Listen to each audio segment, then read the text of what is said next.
Hello guys, नमस्कार, very good morning. आप सभी का एक बार फिर से स्वागत है, फिर से वेलकम है।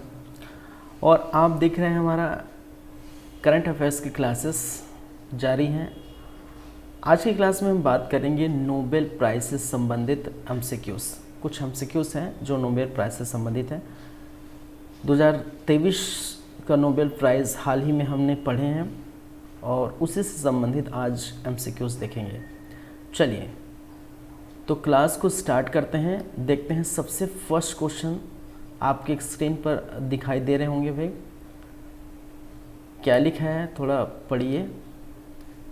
क्या पूछा है सबसे फर्स्ट क्वेश्चन कि भौतिकी में 2023 नोबेल पुरस्कार से किसे सम्मानित किया गया है। ठीक है, किसे सम्मानित किया गया है। मैं ये हटा देता हूँ अपना जो वीडियो, क्योंकि दिखाई नहीं दे रहा होगा आप लोगों को। चलिए, तो भौतिकी में 2023 नोबेल पुरस्कार से किसे सम्मानित किया गया है। आपके ऑप्शन है ए स्टीफन एडलर, दिमित्री त्याग और पीरे एगोस्टिनी। ठीक है, नाम याद रखें। फिर बी है पीरे एगोस्टिनी, फेरिंग क्रॉस और एनी एल हुइलियर।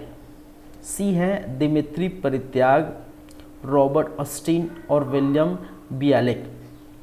डी है फेरेंग क्रॉस, माइकल एजनमैन और रॉबर्टो क्रॉ। और ई है उपरोक्त में कोई नहीं।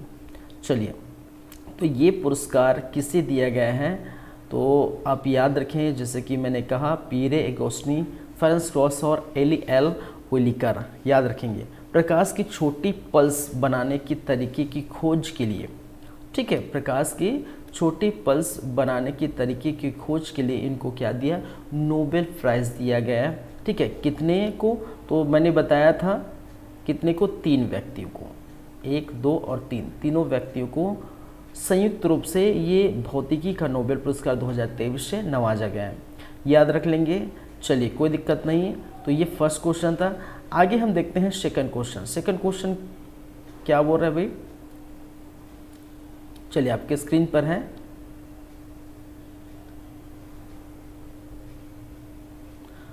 प्रॉपर शो हो रहा है, दिखाई दे रहा है। चलिए, अब प्रॉपर दिखाई दे रहा होगा।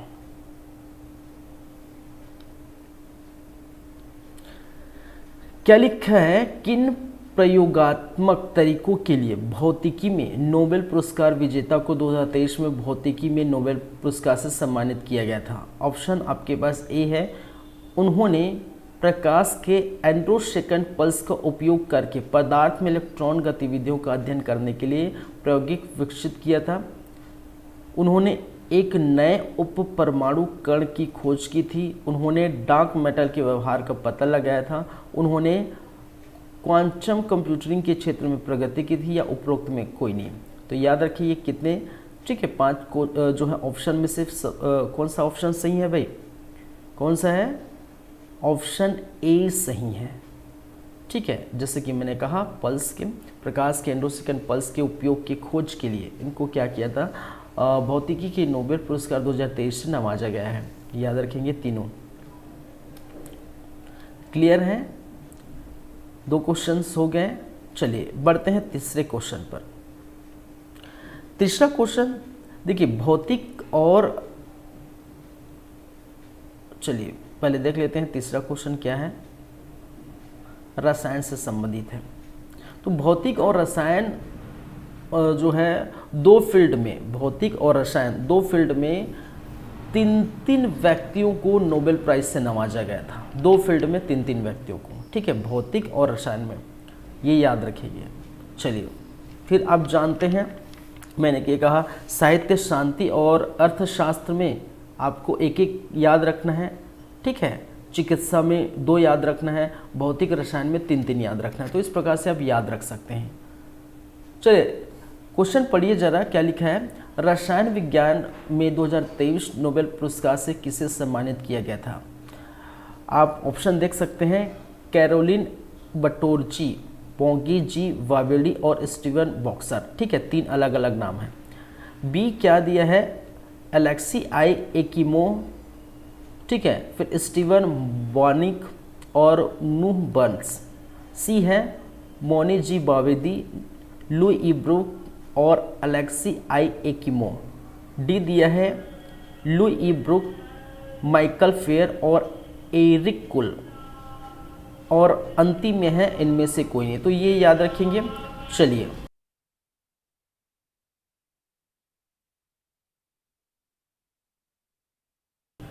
तीसरा का, ठीक है, थर्ड का क्या है, ऑप्शन क्या है इसका भाई, सही कौन सा होगा? सही है 3 का सी। कौन सा सही होगा? 3 का सी, याद रखिए। तो मोगी जी बावेदी, लुई ब्रुक और अलेक्सी आई एकिमो, ये 3 व्यक्ति का नाम याद रखिए, ठीक है। और जैसे कि मैंने बताया, आपको याद रखना है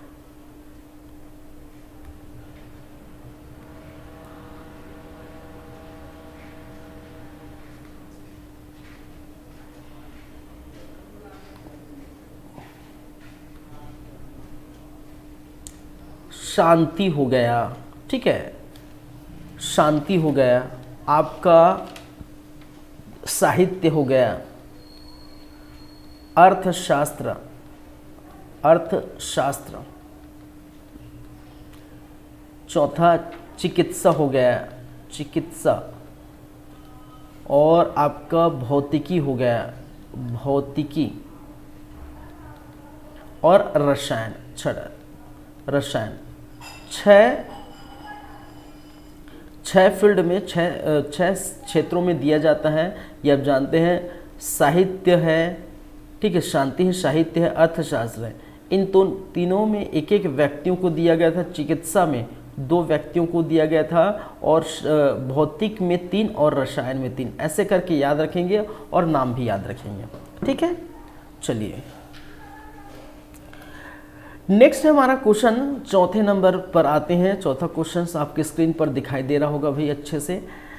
किन प्रयोगात्मक तरीकों के लिए रसायन विज्ञान में नोबेल पुरस्कार विजेता को 2023 में रसायन विज्ञान में नोबेल पुरस्कार से सम्मानित किया गया था? ठीक है, तो किस कारण से दिया गया था ये आपको बताना है। चलिए ऑप्शन है आपके पास। ए, दवाओं के लिए पौधों में रसायन निकालने की विधि की खोज के लिए दिया गया था, यह सौर सेल प्रौद्योगिकी की प्रगति के लिए, या सुपर कंडक्टर के लिए सामग्री का विकास, या क्वांटम डॉट्स का विश्लेषण और खोज, या उपरोक्त में कोई नहीं। तो हम जानते हैं क्वांटम डॉट्स के विश्लेषण, उनके खोज के लिए क्या किया था, ये नोबेल पुरस्कार रसायन के लिए दिया गया था। याद रखिए किसके लिए? रसायन विज्ञान के लिए। चलिए 2023 का नोबेल पुरस्कार है, याद रख लेंगे भाई,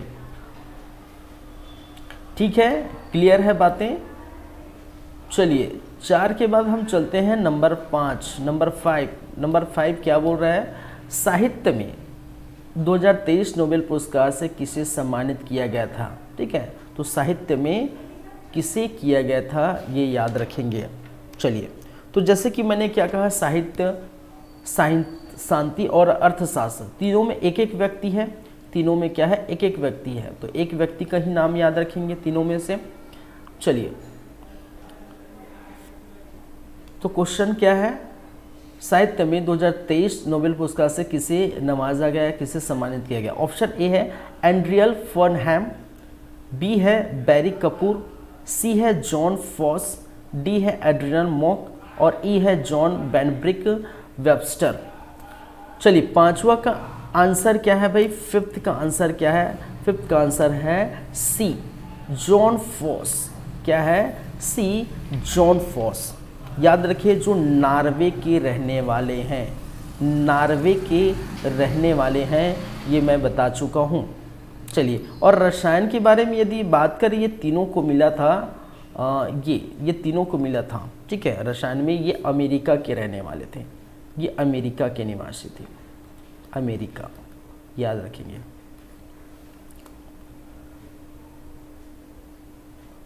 चलिए, तो नॉर्वे के रहने वाले ये जो है नॉर्वे के निवासी जॉन फॉस को किसके साहित्य 2023 साहित्य का नोबेल पुरस्कार 2023 ये दिया गया, याद रखेंगे भाई।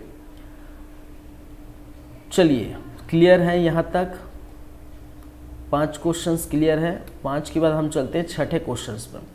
छठा क्वेश्चन क्या बोल रहा है, आर्थिक विज्ञान में 2023 नोबेल पुरस्कार से किसे सम्मानित किया गया है। ठीक है, आर्थिक विज्ञान या जिसे हम कह सकते हैं अर्थशास्त्र, आर्थिक विज्ञान या अर्थशास्त्र, अर्थशास्त्र। ठीक है, और अर्थशास्त्र के बारे में मैंने बताया था कि भाई ये अर्थशास्त्र को कब जोड़ा गया। ठीक है, क्योंकि पहले ये नहीं दे रहे थे, स्टार्टिंग में ये नहीं दे रहे थे। 1901 में स्टार्ट हुआ था नोबेल प्राइज़, तो 1901 में 5 फील्ड में 5 क्षेत्रों में दिया जा रहा था। ठीक है, और इसको 1968 में अर्थशास्त्र के नोबेल पुरस्कार को जोड़ा गया कि अब अर्थशास्त्र से रिलेटेड हम नोबेल पुरस्कार देंगे, और 1969 से लगातार अर्थशास्त्र के और नोबेल पुरस्कार से व्यक्तियों को सम्मानित किया गया अगर इस फील्ड में कोई उत्कृष्ट कार्य करता है। तो बताइए जरा 2023 में किसको मिला है भाई, किसको प्राप्त हुआ है। क्रिस्टोफर फूड, Claudia Goldin, Robert Barro, Emily Breza या फिर करेन डायलान। तो कौन है भाई, याद रखेंगे क्लाउडिया गोल्डिन। क्या है, क्या नाम है आपका, क्या नाम है, क्लाउडिया गोल्डिन। ठीक है, चलिए क्लाउडिया गोल्डिन को नवाजा गया है। अब जानते हैं श्रम बाजार में महिलाओं का, श्रम बाजार में महिलाओं की भागीदारी कैसी है, इसका जो है विश्लेषण करने के कारण अर्थशास्त्र के नोबेल पुरस्कार के रूप में नवाजा गया है क्लाउडिया गोल्डिन। और ये भी मैंने बताया था कि अर्थशास्त्र का नोबेल पुरस्कार पाने वाली क्या है, तीसरी महिला है क्लाउडिया गोल्डिन। ठीक है, याद रखेंगे, ये मैं बता चुका हूँ। चलिए नेक्स्ट आते हैं, नेक्स्ट पर हम देखते हैं क्या है, आर्थिक विज्ञान या जिसे ही हम कह रहे हैं अर्थशास्त्र, आर्थिक विज्ञान या अर्थशास्त्र।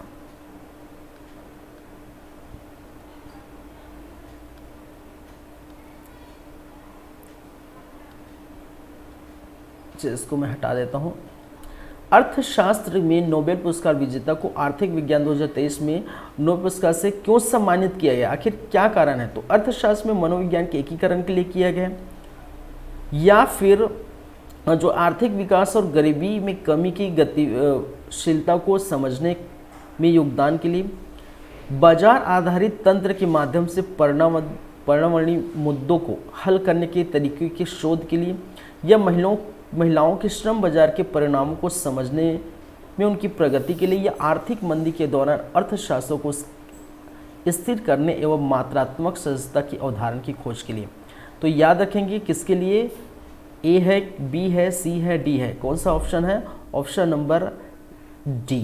कौन सा है भाई, ऑप्शन नंबर डी। महिलाओं के श्रम बाजार के परिणामों को समझने में उसकी प्रगति के लिए क्लाउडिया गोल्डिन को क्या किया, अर्थशास्त्र के नोबेल पुरस्कार 2023 से नवाजा गया है, जो कि अमेरिका से बिलोंग करते हैं, याद रखेंगे। चलिए 8वें नंबर पर हम चलते हैं, नेक्स्ट।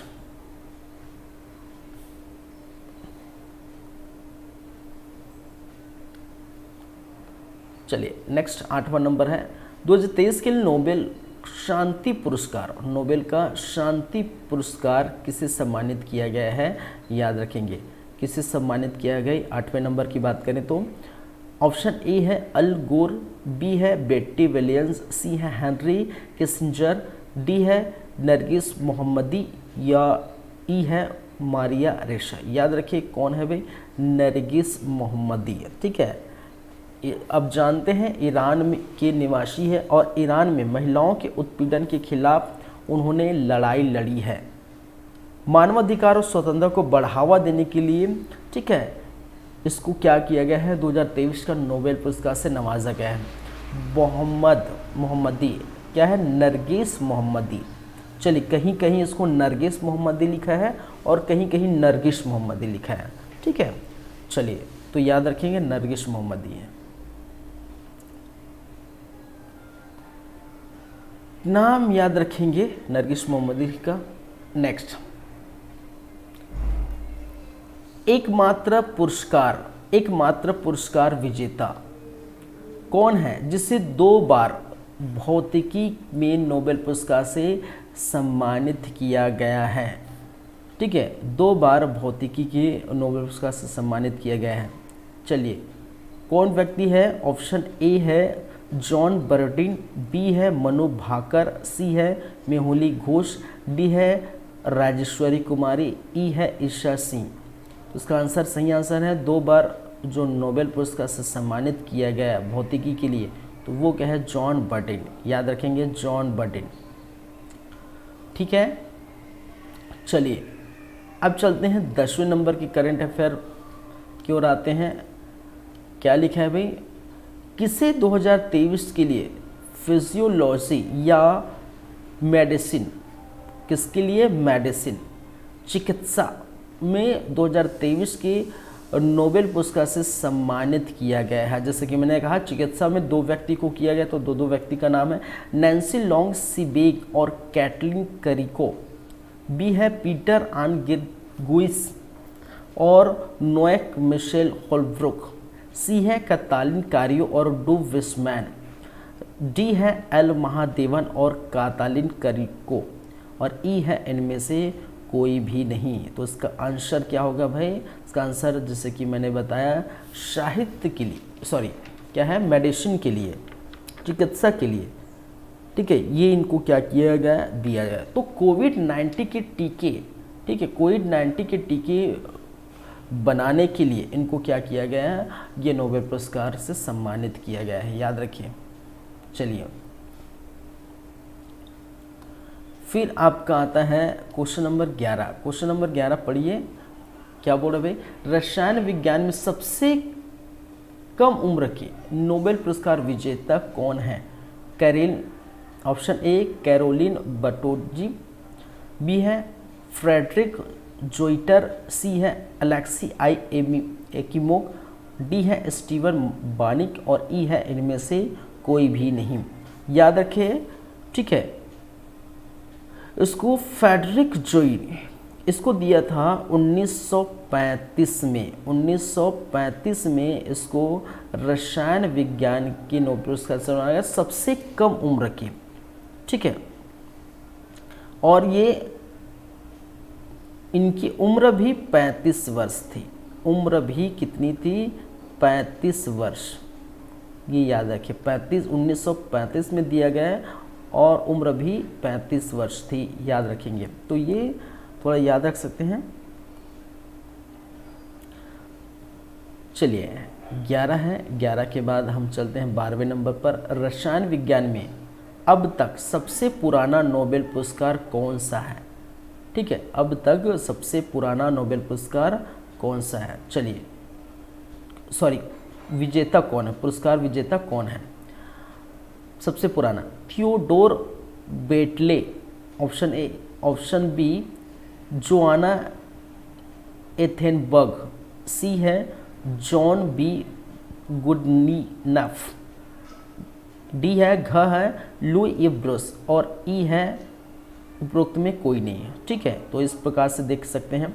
तो इसका आंसर क्या होगा? इसका आंसर क्या होगा भाई? सी या फिर ग लिखा है। ठीक है, चलिए, जॉन बी गुडनीनफ सबसे पुराना। चलिए, उसके बाद हम चलते हैं next question, question number 13।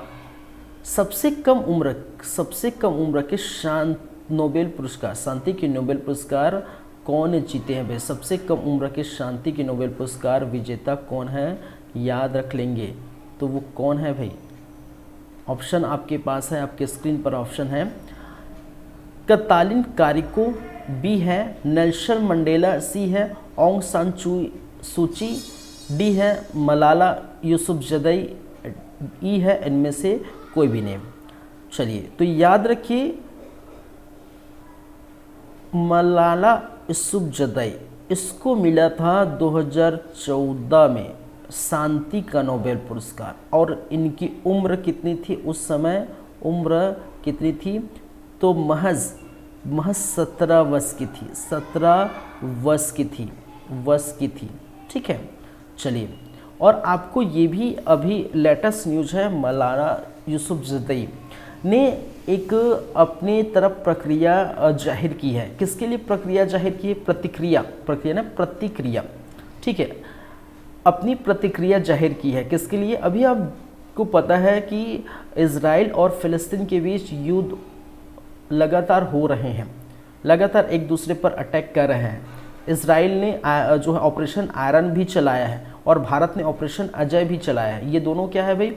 Operation iron क्या है, ठीक है, जो हमास, जो फिलिस्तीन की जो है क्या है, आतंकवादी संगठन है। कहने का मतलब फिलिस्तीन का आतंकवादी संगठन है क्या है? हमास।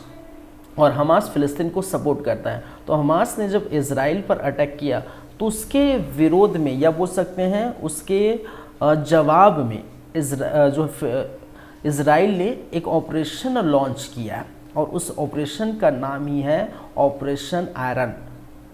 और ऑपरेशन अजय भारत से रिलेटेड है। कहने का मतलब है कि भारतीय जो लोग हैं जो इजराइल पर फंसे, इजराइल में फंसे हैं, उसको निकालने के लिए जो ऑपरेशन चलाया गया है उसका नाम था क्या है? ऑपरेशन अजय। तो आपको ये बताना है कि मौलाना यूसुफजई ने किसका समर्थन किया है। इन दोनों के बीच लड़ाई चल रही है और इनमें अपनी प्रतिक्रिया जाहिर की है। तो किसका समर्थन किया? फिलिस्तीन का समर्थन किया या इजराइल का? तो आप कमेंट करके बताइए। चलिए, क्लियर है बातें?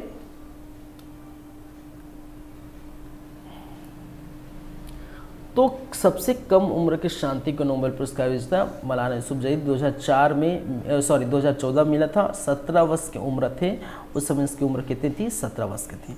चलिए, याद रखेंगे। चलिए, नंबर 14 पर आते हैं, 14वें नंबर पर। अब तक कितने भारतीयों को नोबेल पुरस्कार से नवाजा गया है भाई? कितने भारतीयों को नोबेल पुरस्कार से नवाजा गया है? 11, 9, 6, 5, ठीक है। इसका आंसर क्या होगा? 9 भारतीयों को नोबेल पुरस्कार से नवाजा गया है। याद रख लेंगे। 14 के बाद 15 पर आते हैं, 15वें नंबर पर। और 15वें नंबर पर क्या लिखा है भाई? नोबेल पुरस्कार शिखर सम्मेलन 2023 का आपको क्या बताना है? थीम बताना है। क्या था थीम?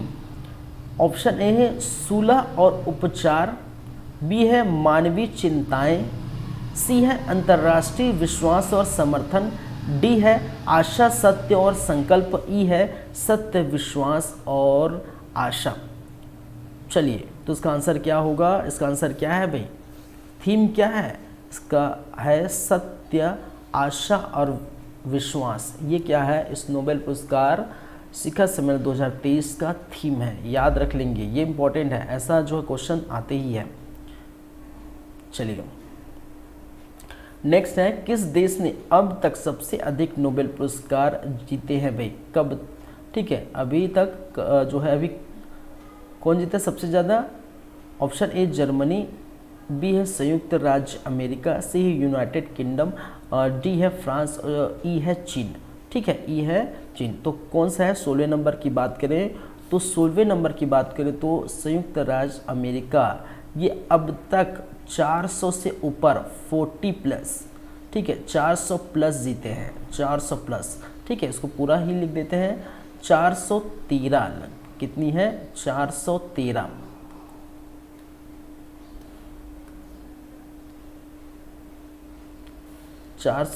नोबेल पुरस्कार जीते हैं, जो कि सबसे अधिक है। याद रखेंगे, सबसे अधिक है।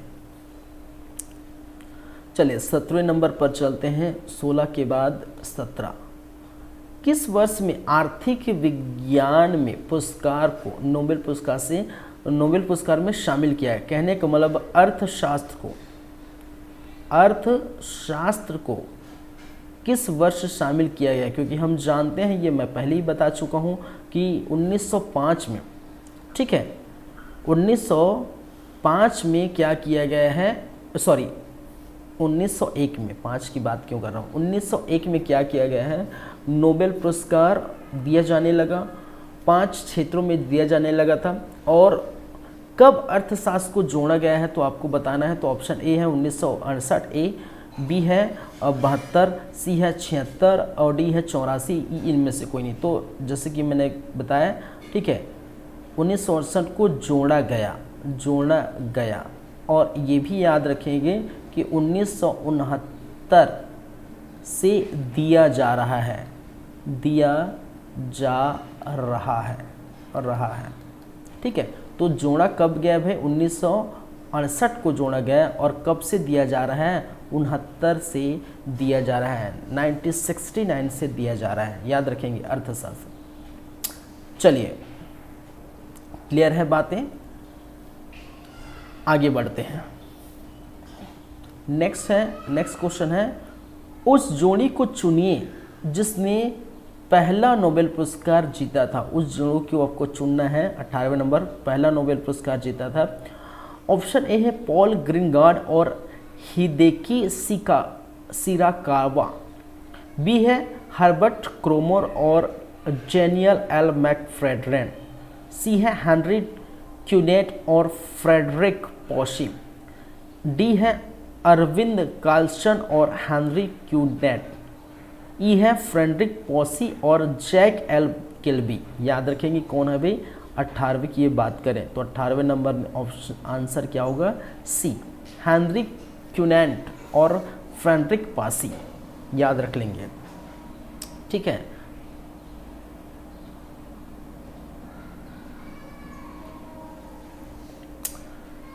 नेक्स्ट नंबर 19 नंबर क्या बोला है? नोबेल पुरस्कार अल्फ्रेड नोबेल द्वारा स्थापित किया गया था। हाँ, ये हम जानते हैं नोबेल पुरस्कार पहली बार किस वर्ष में दिए गए थे। ठीक है, तो ये आपको पता ही है, जैसे कि मैंने बताया, ये आपको पता ही है भाई।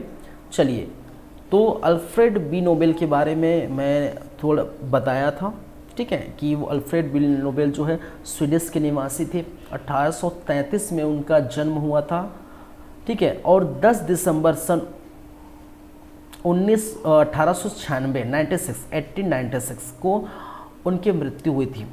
ठीक है, ये नोबेल पुरस्कार हर वर्ष 6 क्षेत्रों में जो उत्कृष्ट कार्य करते हैं तो उसको दिया जाता है। अक्टूबर माह में इसकी क्या होती है? घोषणा होती है, और 10 दिसंबर को ये वितरण किया जाता है। अल्फ्रेड बी नोबेल जो है वो वैज्ञानिक भी थे, आविष्कारक भी थे, ठीक है, साथ ही साथ वो इंजीनियर्स भी थे, रसायनज्ञ भी थे। आविष्कारक के रूप में उन्होंने डायनामाइट का आविष्कार किया था 1867 में। 1867 में उन्होंने डायनामाइट का आविष्कार किया था। और डायनामाइट के बारे में आप जानते हैं, ठीक है, नाइट्रोग्लिसरीन से ये बनाया जाता है, लेप लगाकर बनाया जाता है। और डायनामाइट एक विस्फोटक पदार्थ है जिसका उपयोग कई क्षेत्रों में कर सकते हैं। आप पॉजिटिव वे में भी ले सकते हैं, नेगेटिव वे में, जैसे कि मैंने बताया कि इनका उपयोग युद्धों में भी किया जाता है, इनका उपयोग उत्खनन में भी किया जाता है, इनका उपयोग आप पुराने बिल्डिंग्स को उड़ाने में भी करते हैं, जहाँ पर कुछ बना रहे हैं, ध्वस्त कर रहे हैं, किसी को ध्वस्त कर रहे हैं। इसका उपयोग पहाड़ों को ध्वस्त करके वहाँ पर सड़क या कुछ बनाने के लिए भी किया जाता है। तो बहुत सारे पॉजिटिव वे भी है और नेगेटिव वे भी है, तो जैसा भी समझ सकते हैं, ठीक है। तो अल्फ्रेड बी नोबेल ने अपनी वसीयत में ये कहा था कि भाई जब, ठीक है, जब कोई ऐसा व्यक्ति आएगा जो इन क्षेत्रों में, जो 5 क्षेत्र है, स्टार्टिंग में तो 5 क्षेत्र थे, तो इन क्षेत्रों में कोई उत्कृष्ट कार्य करेगा उसको नोबेल पुरस्कार से या मेरी तरफ से राशि दी जाएगी, ठीक है। और 1900 में नोबेल जो फाउंडेशन है, ठीक है, नोबेल फाउंडेशन है, उसका स्थापना हुई थी 1900 में। चलिए, और 1901 से लगातार नोबेल पुरस्कार नवाजा जा रहा है, 5 क्षेत्रों में दिया जा रहा था। और जैसे कि मैंने बताया 1968 में अर्थशास्त्र को जोड़ा गया, 1969 से लगातार दे रहे हैं। तो अभी बोल सकते हैं अभी फिलहाल वर्तमान में 1969 के बाद, ठीक है, 6 क्षेत्रों में दिया जा रहा है, याद रखेंगे। चलिए, तो ये कब है? 1901 से स्टार्ट है। तो ये सारी बातें, ठीक है, याद रख लेंगे भाई। क्लियर है? 20 ये 20वां क्वेश्चन और बोल सकते हैं आज का अंतिम क्वेश्चन है, क्योंकि 20 ही क्वेश्चन है हमारे पास, 20 क्वेश्चन है और आज का क्या है? अंतिम क्वेश्चन है भाई। चलिए,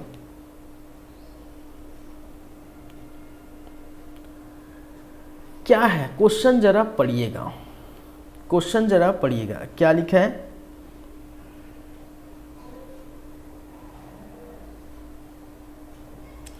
दो 2023 के लिए नोबेल पुरस्कार राशि क्या है, आपको राशि बतानी है, कितने दिया जाता है, ठीक है, 2023 के लिए।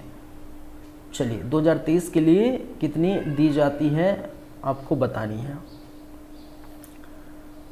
चलिए तो ऑप्शन ए है स्वीडिश क्रोनर, SEK,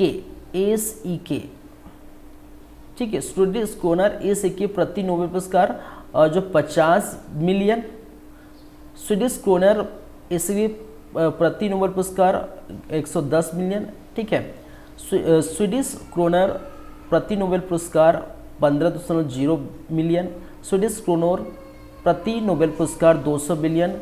कितना दिया जाता है याद रखेंगे, ये थोड़ा प्रिंटिंग मिस्टेक है आई थिंक, ठीक है, ये 5.0 होता, ये 11.0 है और ये 15.0 था, ये 20.0 है, ये 20.0 है, इस प्रकार से है क्योंकि इतना ज़्यादा ठीक है रकम है। लगभग 2022 की स्थिति की बात करें तो लगभग 8 से 10 करोड़ की मध्य आपको देखने को मिला।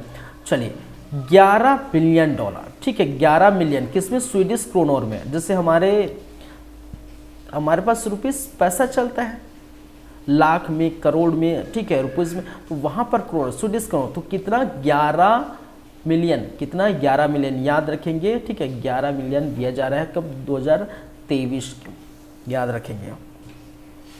क्लियर है यहाँ पर बातें। और इसी के साथ हमारा आज का MCQ से संबंधित क्लासेस, नोबेल पुरस्कार से संबंधित MCQ क्लास यहीं पर समाप्त होता है। क्लियर है, तो ये सारी बातें आप याद रख सकते हैं, याद रखेंगे और यहाँ से ही क्वेश्चन पूछे जाएंगे आपके एग्ज़ाम में। आने वाले जो भी एग्ज़ाम होगा, लगातार एग्ज़ाम जो है निरस्त हो रहे हैं चुनाव के चलते। चुनाव आयोग जो है उन्होंने, ठीक है, घोषणा की कि लगातार जो है उसकी वजह से निरस्त हो रहे हैं। तो मे बी अब ये बोल सकते हैं सरकार बनने के बाद ही जो भी है एग्ज़ाम वो होगा, और जो भी एग्ज़ाम का फॉर्म भराना है वो उसका अभी डिसाइड नहीं हुआ है एग्ज़ाम क्या है। तो ये है कि ऑलमोस्ट वो फरवरी जनवरी का अंतिम माह और फरवरी के स्टार्टिंग माह में स्टार्ट हो जाएगा, क्योंकि बहुत सारे एग्ज़ाम हैं, कम से कम 15 के आसपास, 12 से 15 टाइप के एग्ज़ाम भरे पड़े हैं, ठीक है, अलग अलग फील्डों के, तो वो सारे एग्ज़ाम होने हैं। तो मेरे ख्याल से सरकार बैठ जाने के बाद, सरकार बनने के बाद ये ही जो है आगे आपका प्रोसेस आगे होगा, ठीक है। चलिए, तो इसी के साथ हम यहीं पर विदा लेते हैं इस क्लास से।